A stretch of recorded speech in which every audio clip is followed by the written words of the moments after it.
In my previous life, I married the son of a tycoon. My sister, defying our family's objections, chose to marry a conservative university professor instead. But after getting married, she couldn't stand the peaceful life. She became obsessed with escaping her dull existence and was determined to get a divorce.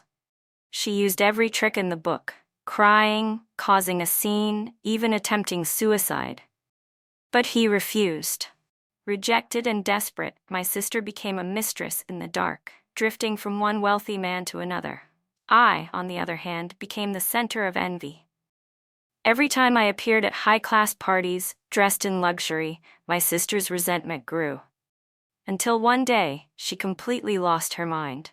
She came for me, dragging me to the rooftop, screaming, crying, and finally she wrapped her arms around me and jumped. When I opened my eyes, I was back. Back to the night of the matchmaking party. The night that had set everything in motion.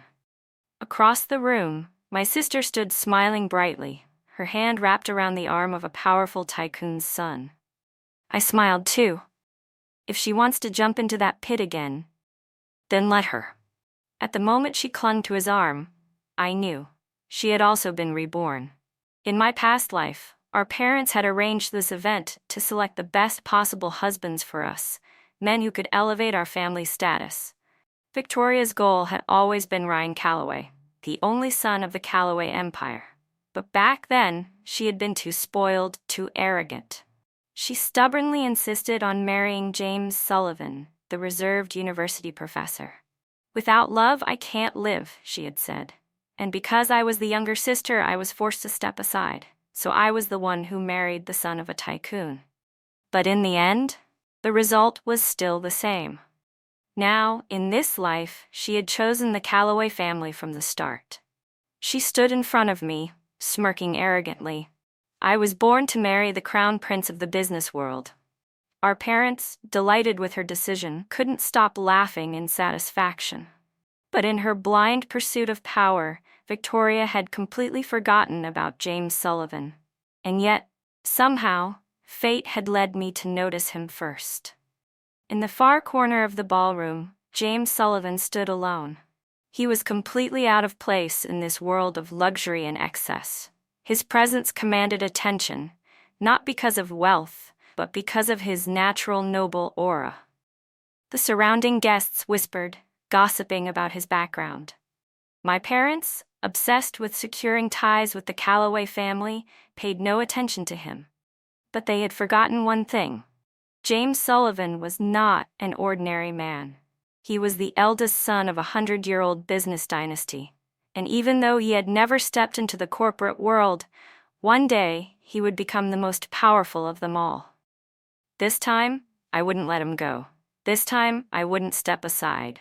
If Victoria wanted Ryan Calloway, she could have him. Because tonight, I was going to choose James Sullivan. And no one, not even my reborn sister, could change that. Natalie Harper had never been one to fight for anything. In her past life, she had always been the dutiful, obedient daughter, the one who sacrificed when her sister wanted something. Victoria wanted freedom.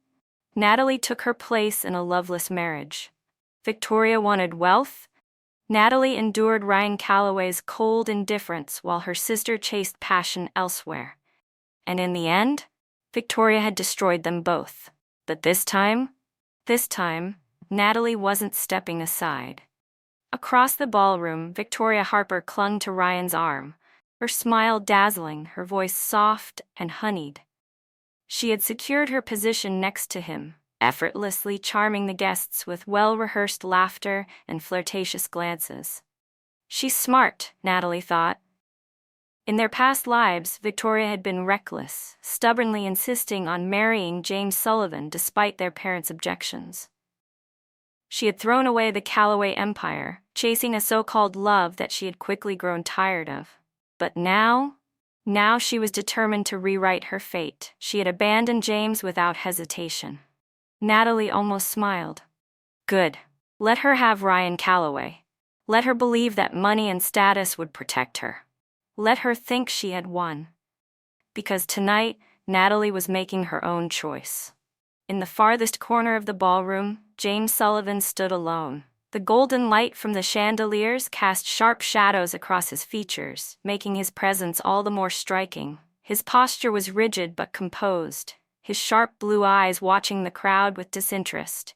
People whispered about him, some barely concealing their laughter.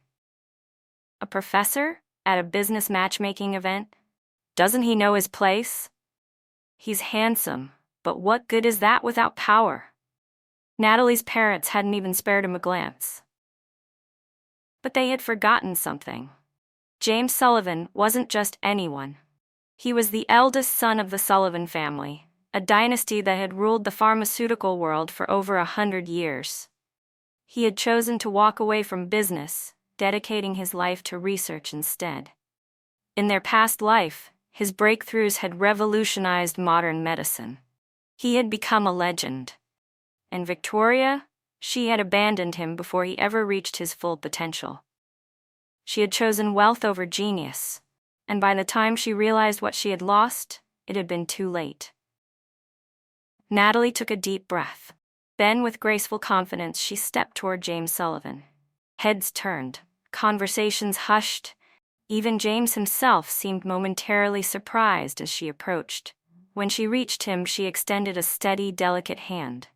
"Dr. Sullivan," she said smoothly, "would you care to dance?" A flicker of amusement crossed his sharp features. She could hear the murmurs around them. Is she serious? Why would she go for him? She's throwing away her future. Across the room, Victoria froze. Natalie could feel her sister's gaze burning into her. Let her watch, let her seethe. Because this time, Natalie Harper was choosing her own future, and she was choosing James Sullivan. James stared at her, silent for a long moment. Then, his lips curled into the faintest smirk. "Are you sure about this, Miss Harper?" Natalie didn't hesitate. "Absolutely." His fingers brushed against hers as he took her hand, his touch warm and steady. As he led her onto the dance floor, the entire ballroom watched in stunned silence. Ryan Calloway barely seemed to notice, his expression as cold and unreadable as ever. But Victoria was livid. She turned toward their parents, furious, expecting them to intervene. But their parents were too busy celebrating her engagement to Ryan. They didn't even care about Natalie's decision. And that, perhaps, was the greatest irony of all. As James placed his hand lightly on her waist, Natalie felt a sense of calm certainty. This was the right choice. She could feel Victoria's rage, feel the weight of the crowd's shock. But none of it mattered, because this time she was stepping toward a future of her own making, and nothing, not even her sister's jealousy, could stop her now. Natalie Harper had never imagined herself as the wife of a scientist. In her past life, she had spent years attending charity galas, networking with billionaires, and playing the role of a perfect trophy wife. Now, instead of sipping champagne at high society gatherings, she was standing in a quiet, sunlit courthouse, signing a marriage certificate next to James Sullivan. No extravagant wedding, no lavish reception, just a simple, efficient exchange of vows. And yet, this time, she had no regrets. If James' parents were shocked, they didn't show it. Instead, his father, William Sullivan, chairman of one of the most powerful pharmaceutical companies in the country, simply folded his hands and stared at her. "You're a Harper," he finally said, "a family known for chasing power." His meaning was clear. "What do you want from my son?" Natalie met his gaze without flinching. "I married James because I chose him." His mother, Eleanor Sullivan, sipped her tea, looking mildly unimpressed. "You say that now," she murmured, "but do you even understand the life you've signed up for?" James had no interest in corporate takeovers or luxury vacations. He spent days in his lab, nights buried in research papers. His world was filled with sterile laboratories, long hours, and endless scientific conferences. Eleanor gave Natalie a pointed look. "Do you really think you belong there?" For the first few weeks, James barely acknowledged her. It wasn't out of cruelty, he simply wasn't used to having someone around. He would wake up before dawn, leave for the university, and return home long past midnight. Natalie would hear him drop his keys on the counter, loosen his tie, and retreat to his study without a word. She could have complained. She could have demanded his attention.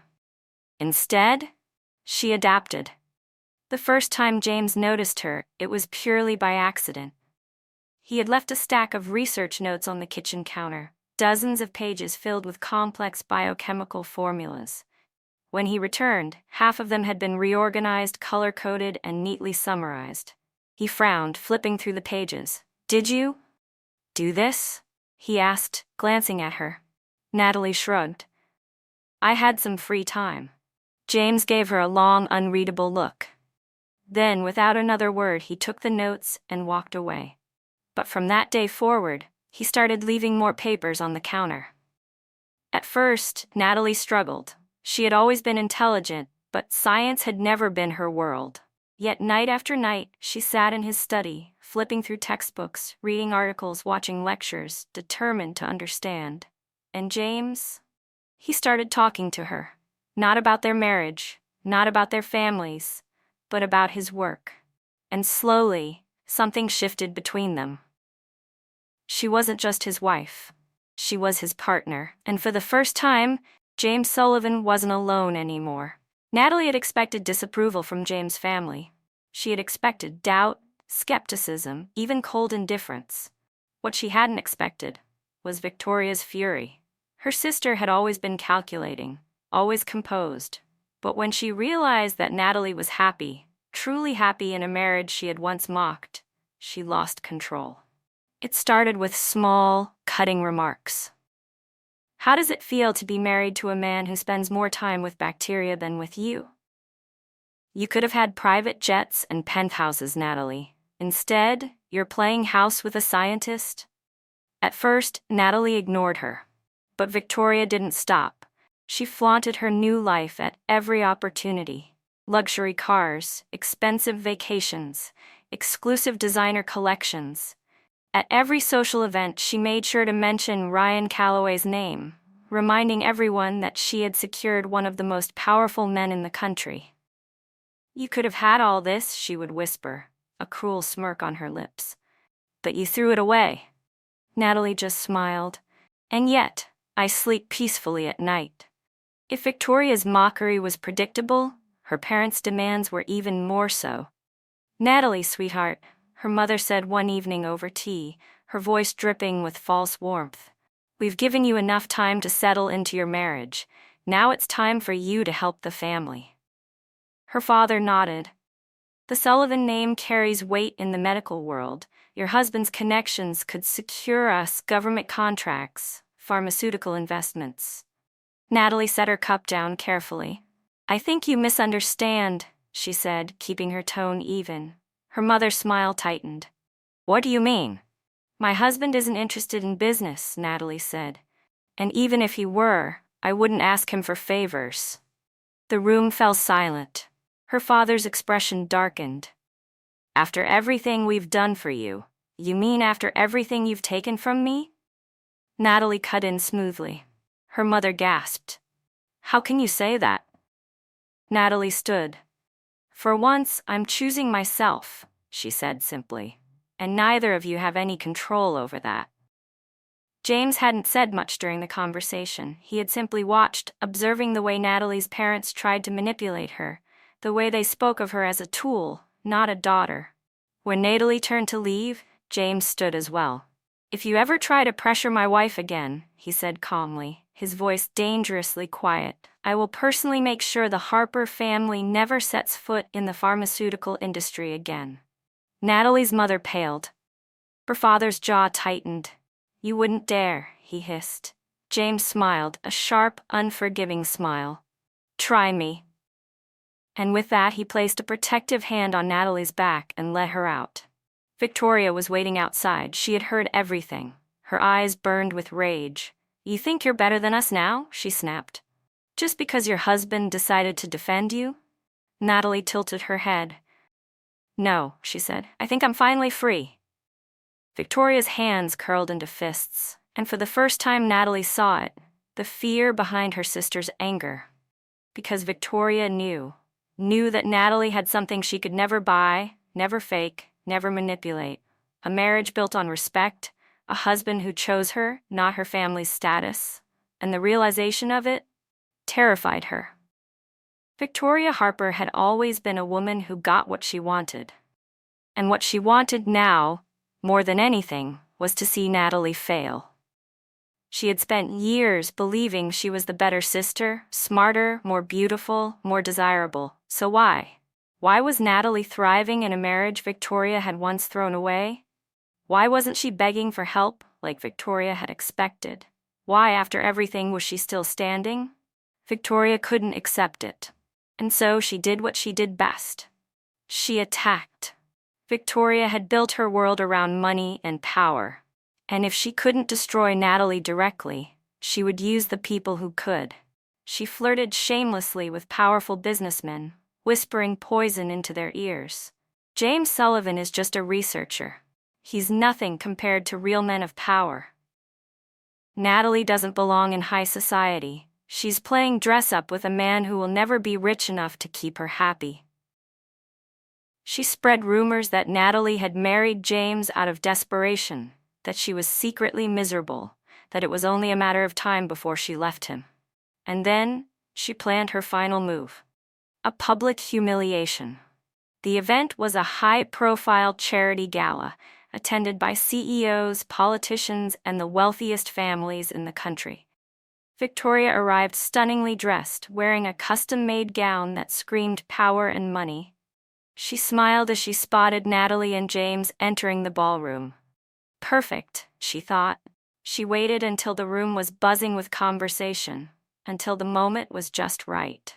Then, with a delicate laugh, she turned to a group of guests and spoke just loud enough for everyone to hear. "Oh, Natalie, I almost didn't recognize you. You actually look elegant tonight. Such a shame that you're wasted on a man like, well." She paused, dramatic, calculated. Then, she turned her gaze to James. "Oh wait, what exactly do you do again?" "Oh, that's right, you play with test tubes in a lab all day." Laughter rippled through the crowd. "Honestly, Natalie, did you ever imagine your life like this? Standing next to a nobody?"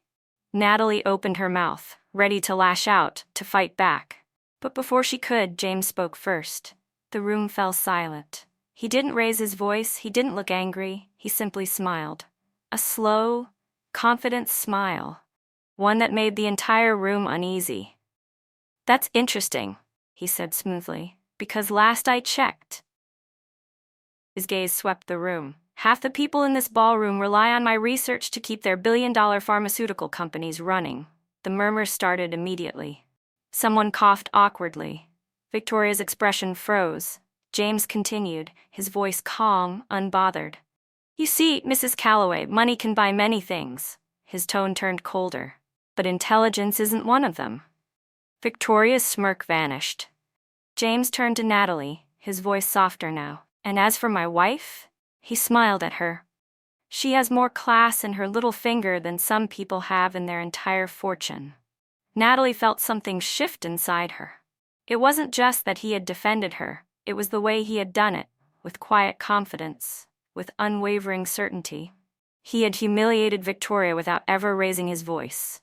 And Victoria knew it. Her fingers trembled against her champagne glass. She had miscalculated. That night, as Natalie sat by the fireplace in their home, she turned to James. "You didn't have to do that," she said softly. James glanced at her, setting his book down. "Of course I did." She hesitated. "I've spent my entire life being compared to Victoria," she admitted, "always being told that I was weaker, that she was the one who would succeed." James studied her, his gaze unreadable. "And now?" Natalie exhaled. "Now I want more." She looked at him, determination burning in her eyes. "I want to build something for myself," she said. "I don't want to be known as just your wife. I want to stand beside you as an equal." James was silent for a long moment. Then finally, he smiled. "Then do it," he said simply. And that was all the permission she needed. That night, Natalie made a decision. She would start her own business. She would carve her own path. And for the first time in her life, She would prove to everyone, including herself, that she was more than just Victoria's sister. Natalie woke up to the sound of James's phone ringing. It was barely dawn, and the early morning light cast long shadows across their bedroom. James sat on the edge of the bed, his brow furrowed as he listened to the voice on the other end. Natalie couldn't hear the words, but she could see it in his expression. Something was wrong, very wrong. By noon, the entire country was talking about it. A mysterious viral outbreak had surfaced in multiple cities. The symptoms were severe: high fever, rapid respiratory failure, and internal bleeding. Hospitals were overwhelmed. The government was scrambling to contain the growing panic. And in the center of it all was James Sullivan. His groundbreaking research in virology made him one of the leading experts in the field. And now he was being called to the front lines to develop a cure. "You can't go, Eleanor Sullivan," James' mother said firmly when she heard the news. "It's too dangerous." James didn't argue. He simply packed his bags, because to him there was no choice. People were dying, and he was one of the few men who could stop it. James had barely zipped up his suitcase when Natalie spoke. "I'm coming with you." He turned, frowning. "No, you're not." Natalie folded her arms. "Yes, I am." "This isn't up for discussion, Natalie," he said. "I'm going into an active contamination zone. It's not safe." She lifted her chin. "And you think I'm going to sit at home, waiting for a phone call telling me you got infected? Absolutely not." James ran a frustrated hand through his hair. "You're not trained for this," he said. Natalie stepped forward, closing the space between them. "I may not be a scientist, but I've been studying your work for months," she said. "I can help you organize research, analyze data, monitor patients. I can do something, James." His jaw tightened. She softened her voice. "You once told me that intelligence isn't something money can buy," she murmured. "Well, I'm smart, and I'm willing to learn." James stared at her, his sharp blue eyes searching hers. For a long moment he said nothing. Then finally he exhaled. "Fine," he said. "But if I tell you to leave, you leave. No arguments." Natalie nodded, because that was all she needed. The first time Natalie stepped inside the quarantine facility, she felt her stomach twist. Rows of patients lay in hospital beds, pale and motionless, their breathing labored. Doctors and nurses moved like ghosts in protective suits, working in utter exhaustion. And in the center of it all, James. She had never seen him like this before. This wasn't the calm, collected James who spent nights reading research papers by the fireplace. This was a man on a mission. A man who hadn't slept in 2 days. A man who was fighting against time itself. "Dr. Sullivan, we have another case in Ward B," a nurse said. James didn't hesitate. He grabbed his clipboard and walked off, and Natalie followed. At first, people dismissed her. "She's just his wife. She won't last a day in here." But then, she proved them wrong. She memorized research protocols, ran data analysis faster than the assistants, and kept up with every case update. When a doctor collapsed from exhaustion, Natalie was the one who took over logging patient vitals. When James' team was short-staffed, Natalie was the one who triple-checked experimental results before clinical trials. And when James himself nearly forgot to eat, she was the one who shoved a protein bar into his hands. "You're going to collapse before you find a cure," she muttered, handing him a water bottle. James looked at her, really looked at her. And for the first time, something shifted in his expression. He admired her. Not because she was helping him, not because she was his wife, but because she was strong. Because she refused to break. It wasn't until the 3rd week that James finally admitted it to himself. He was falling for her. It hit him one night when he found her asleep in the research lab, her head resting on an open notebook, a pen still clutched in her hand.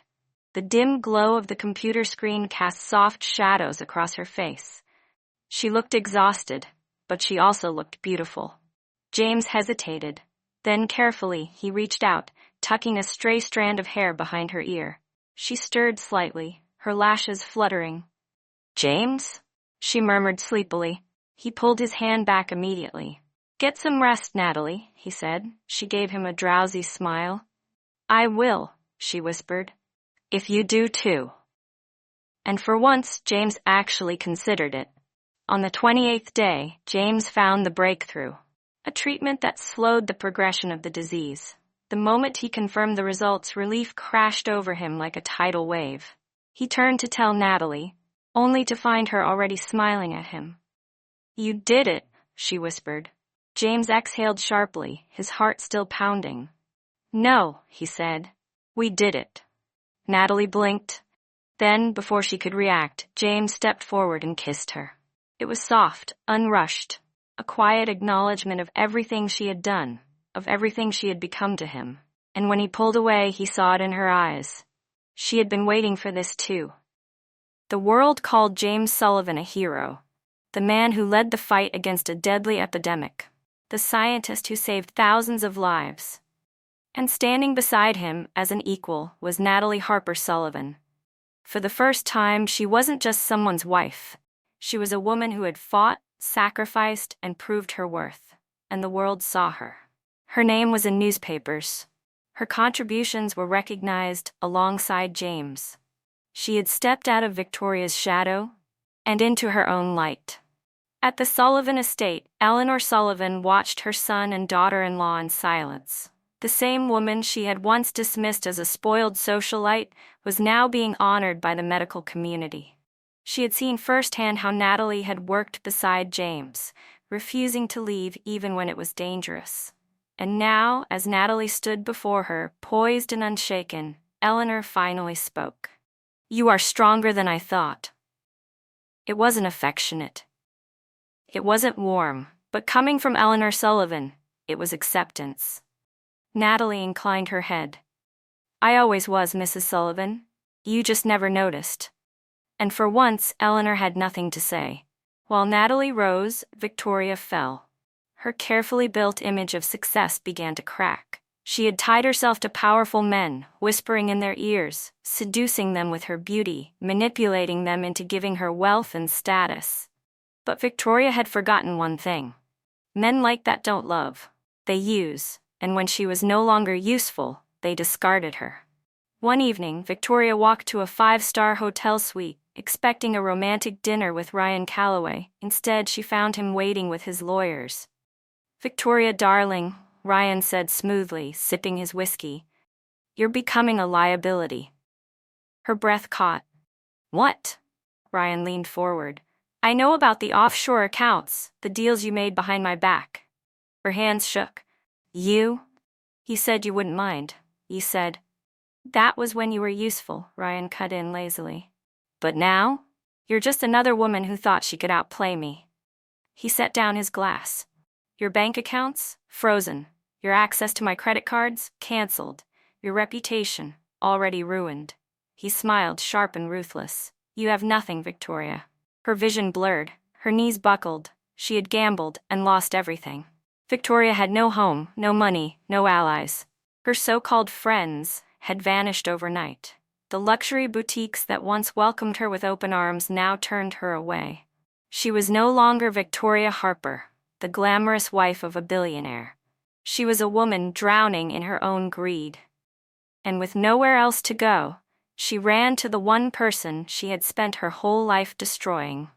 Natalie opened the door to find her sister standing outside, trembling, soaking from the rain. Victoria, who had once mocked her for marrying James. Victoria, who had called her a failure. Victoria, who had tried to ruin her life. And yet, she was here. Her once perfect hair was messy, her designer dress was wrinkled, and her eyes wild, desperate, broken. Natalie, please. Natalie didn't move. She had imagined this moment so many times. Victoria, humbled. Victoria, begging. But now that it was happening, she didn't feel victorious, she just felt tired. Let me in, Victoria pleaded. Just for tonight, I have nowhere else to go. Natalie met her sister's eyes, and she saw the truth. Victoria wasn't sorry. She wasn't here because she had changed. She was here because she had no other options. Because she thought Natalie was still weak enough to save her. But Natalie Harper was weak no more. She slowly shook her head. No, Victoria. Her sister stiffened. What? Natalie's voice was calm. You never helped me when I needed you, and I don't owe you anything now. Victoria's face twisted. You think you're better than me now? Just because you married a man who... No, Natalie cut her off. I think I finally see you for what you are. Victoria's breathing hitched. Natalie stepped back and closed the door, and for the first time, Victoria Harper was truly alone. Victoria Harper was a survivor. No matter how many times she fell, she always found a way back. But this time, there was no way out. Her enemies were closing in.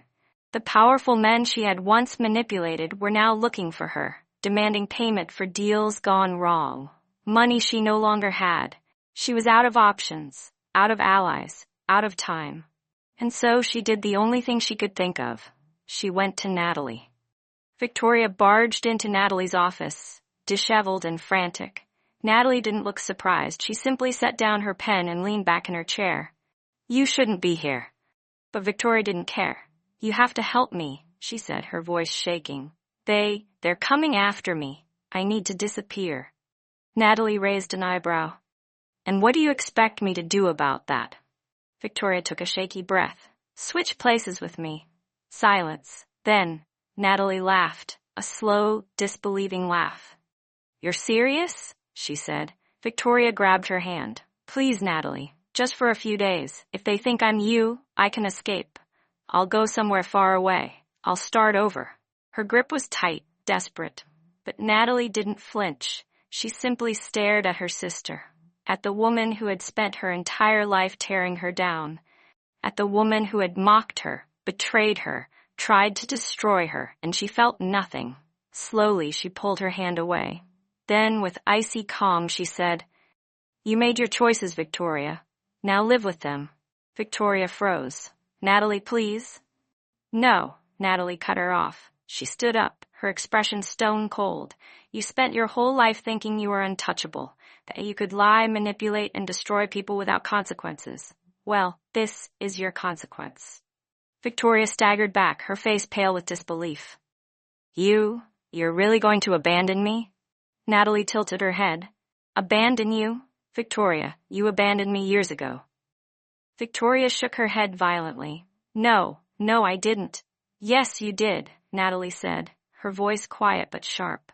Every single time you stepped on me to lift yourself higher, every time you laughed at me, every time you used me, you abandoned me long before I ever had the chance to walk away from you. Victoria stared at her, her hands trembling. So that's it? She whispered. You're really going to let them take me? Natalie held her gaze. Yes. Victoria let out a choked sound.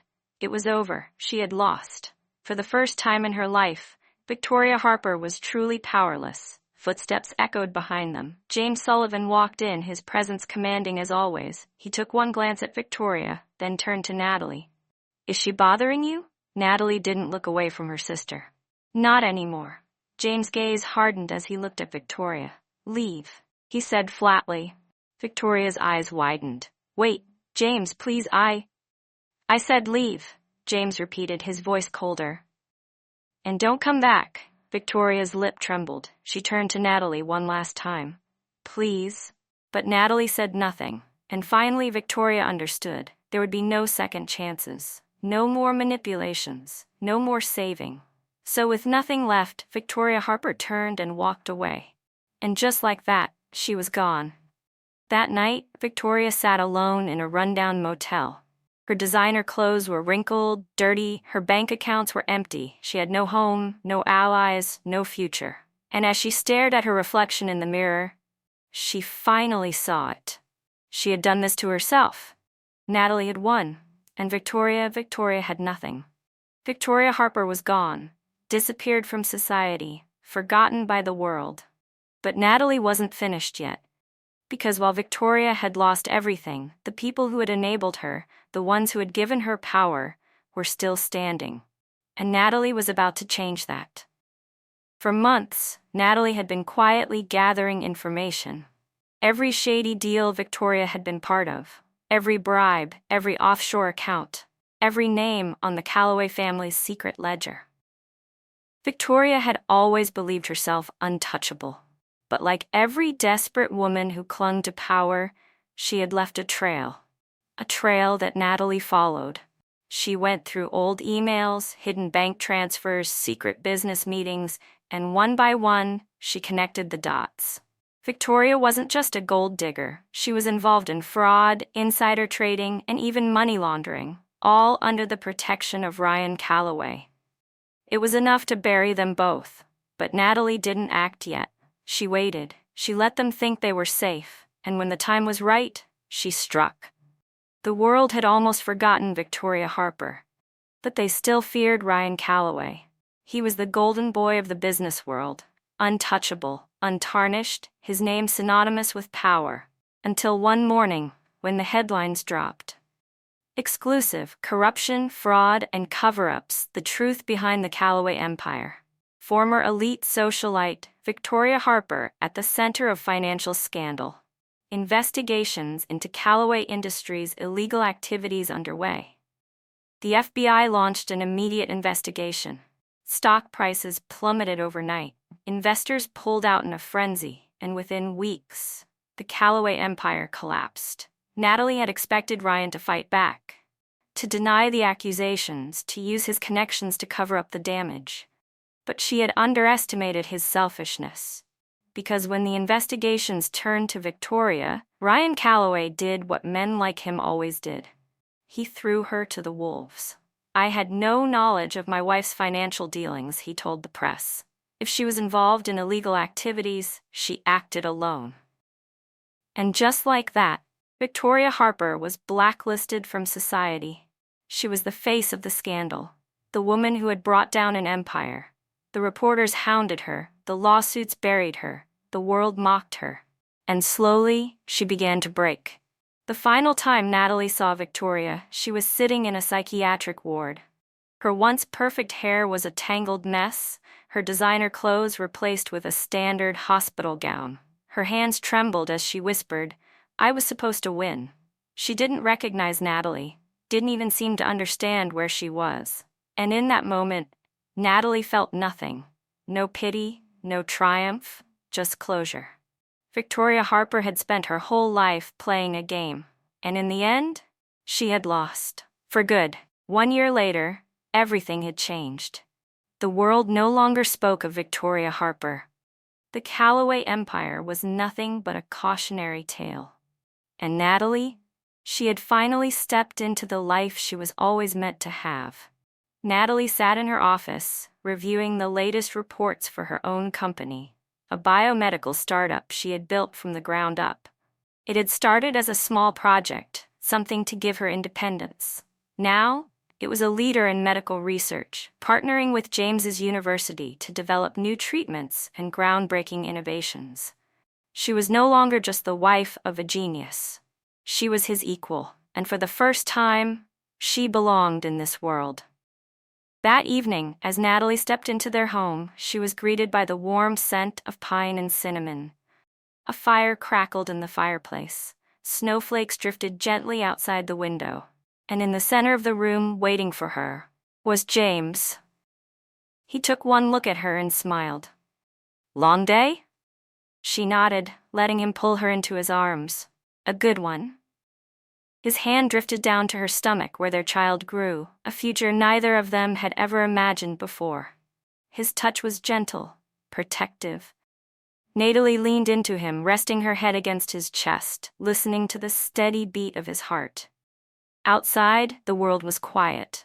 Inside, she had everything she had ever wanted. James pressed a kiss to her forehead, his voice soft and full of love. "Merry Christmas, my love." Natalie smiled, her heart full. Because for the first time in her life, she was free. She was loved, and she was finally, truly happy. If you enjoyed this video, don't forget to give it a like and subscribe so you don't miss any future content.